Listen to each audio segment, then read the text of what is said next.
Hey, Marijuana Nation, did you ever wonder why the show's a little later to publish on Wednesdays and Fridays? It's because I'm a single dad with a 2-year-old toddler, and a couple times a week I carve out some of my morning work time to handle morning dad duties. So yeah, that's why.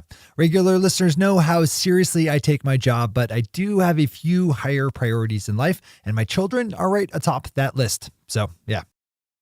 This episode of Marijuana Today Daily is brought to you by our friends over at Ease, California's top one-stop website for legal marijuana delivery. If you want top quality cannabis products that are properly tested, labeled, and packaged, brought right to your door in less than an hour, and if you live in the part of California where Ease is active, you could just open up ease.com to get your order in, assuming it's during the hours when legal marijuana delivery is allowed.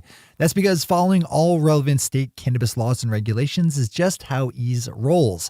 Ease customers benefit from that because of the higher quality standards and customer experience enjoyed by everyone who places an order through ease.com, spelled E-A-Z-E. From basic flower to pre-rolls and from edibles to concentrates, when you want top quality legal marijuana products delivered right to your door in California, you need to just open up ease.com, spelled again, E-A-Z-E. Good morning, Marijuana Nation. It's Wednesday, May 16th, 2018, and you're tuned in to episode 491 of Marijuana Today Daily. I'm your host, Shay Gunther, and I'll be walking you through today's marijuana news and headlines. As always, we have a full and busy day of cannabis news in our hands, so let's jump right into it.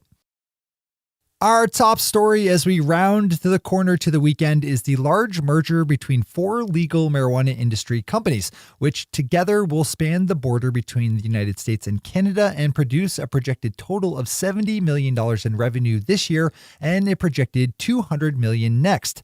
The new company, to be called Tilt, is the product of the merging of 4 companies. Baker Technology of Colorado, a software and point-of-sales service developer with more than 1,000 dispensary clients.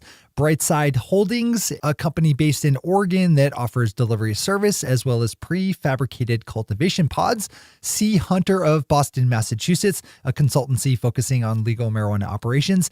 And Sante Veritas Holdings of Canada, a soon-to-be licensed medical marijuana cultivator working to finalize a Phase 1 operation with 40,000 square feet of cultivation space. Baker's CEO Joe Milton will take the reins of the newly merged corporation. Pop over to New Cannabis Ventures for all the numbers and details on this one. As always, we have all the news we cover linked to on our website at mjtodaydaily.com and on our Twitter account at mjtodaydaily. In the wake of a New York Times story looking at the higher arrest rates for racial minorities for low-level marijuana crimes within New York City, Mayor Bill de Blasio announced yesterday plans to reform how New York City police carry out their day-to-day interactions with people in regards to cannabis, saying the city would, quote, overhaul and reform, unquote, police policies within the next 30 days. The rate of marijuana use is just about the same across racial demographics in both the city and the nation at large, but as recent data has reinforced, Black and brown New Yorkers are way more likely to be harassed and then sanctioned by police for having small amounts of cannabis on them than white New Yorkers. This story also follows a headline from yesterday in which the offices of the district attorneys of Manhattan and Brooklyn announced plans to stop prosecuting most people for marijuana possession charges. Tom Angel over Marijuana Moment grabs our final top spot today with a story about the U.S. territory of the Commonwealth of the Northern Mariana Islands, tucked way out in the Pacific Ocean and next to Guam, just 14 hours by air from Hawaii. Yesterday, the 9-member Commonwealth Senate voted 6-3 in favor of a bill legalizing adult-use marijuana. The legislation would allow adults 21 years of age and older the right to grow, possess, and use adult-use cannabis and would set up a regulated commercial sales system. The bill will go before the 30-member House before heading to the desk of Commonwealth Governor Ralph Torres if successful. As Tom has it, if the Commonwealth does push through adult use legalization, it will be the first instance of a place skipping medical marijuana to jump right into full-on legalization. Another good one to read. Those are our top stories for today. It's time for Marijuana Today Daily Headlines Blitz. Before we blitz out on headlines, let's quickly thank our sponsor, Ease, California's top one-stop website for legal marijuana delivery. Ease.com, spelled E-A-Z-E, is, of course, where you can go to place an order for legal California marijuana products for delivery. But it's also a fantastic place to go for valuable bits of industry insight and analysis developed by the editorial and analytical team over at Ease. Ease is sitting on a very large sales data pipeline, which they properly aggregate and anonymize before setting their writing and numbers wizards free on, who parse out industry information, knowledge, and wisdom to be shared up on ease.com. If you could benefit from having a better understanding of cannabis consumers, then you really need to check out all that's up for offer over at ease.com. Just open up ease.com and scroll down just a touch past the ordering box and sales items to find their treasure trove of editorial and analytical gold. Big thanks to everyone over at Ease for all the support. All right, time for the blitz. Zipping back to the Big Apple for a headline, we have New York City Comptroller Scott Stringer releasing a report yesterday pegging the city's annual legal marijuana industry at just over $1 billion, with a statewide estimate of $3.1 billion.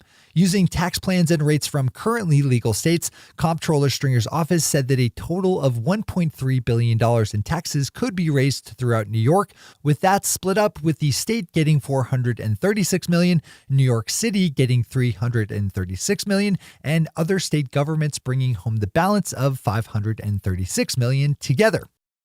Jumping a border over to New Jersey, we have the state's health commissioner announcing that the size of its registered medical marijuana patient pool could increase from its current level of around 20,000 to as many as 50,000, even if the state were to legalize adult use cannabis.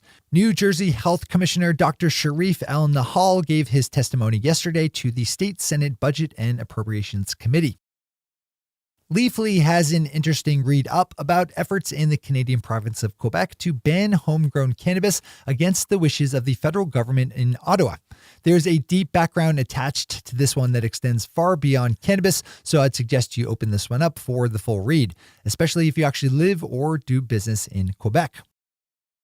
Yesterday, I reported on news out of Pennsylvania that 8 universities within the state had been authorized to carry out academic research on the efficacy of medical cannabis on certain conditions. On that same day, the Pennsylvania Department of Health added opioid addiction as a medical marijuana qualifying condition and gave the final sign-off to allowing patients to purchase and consume marijuana flower in dispensaries. The new rules will go into effect tomorrow. Swinging down to Florida, we have a notable update in the case of a medical marijuana patient suing the state for the right to grow his own medical cannabis at home. Medical marijuana patient Joe Redner was advised by a doctor to consume his medical cannabis in a juiced formulation, which is not available in Florida dispensaries and that requires a large amount of cannabis stock to prepare. Mr. Redner is engaged in a lawsuit against the state right now and has imposed on him a stay on an earlier decision allowing him to grow at home. Yesterday, Mr. Redner's lawyers filed a motion asking that he be allowed to start cultivation right now while proceedings go forth on the larger matter. The Financial Post is a good piece up looking at the growing international market for legal cannabis and the moves made by companies mostly located within Canada to set up deals, partnerships, and local affiliates in countries like Spain, Colombia, and Germany. And finally for today, we end our day of news with the headline from New Cannabis Ventures about a $101 million all-stock deal paid by Canada's Canopy Growth Corporation to fully buy out an affiliate it had previously only owned part of. Canopy will trade the large amount of stock to buy out the rest of Canopy Health Innovations, Inc., which specializes in the research and development of medical cannabis technology. Those are the headlines and news for the day. I'll be back with you again tomorrow morning with another information-packed episode of Marijuana Today Daily. But in the meantime, if you have any stories to share or feedback to give, zip us an email to headlines@mjtodaydaily.com. And while you're clicking around the interwebs, swing over to our Twitter account at mjtodaydaily and visit our website at mjtodaydaily.com to find links to all the news we cover. What do you call an insect that says buzz, buzz, buzz? A mumblebee. Thanks to our sponsor, Ease, and to all of our awesome patron listeners for the support that makes this show possible. It seriously does.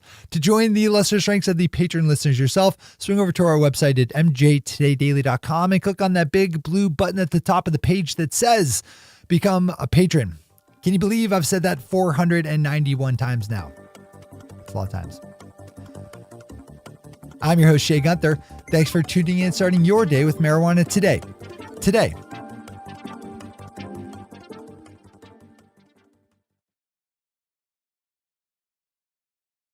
One take, Shay. One take.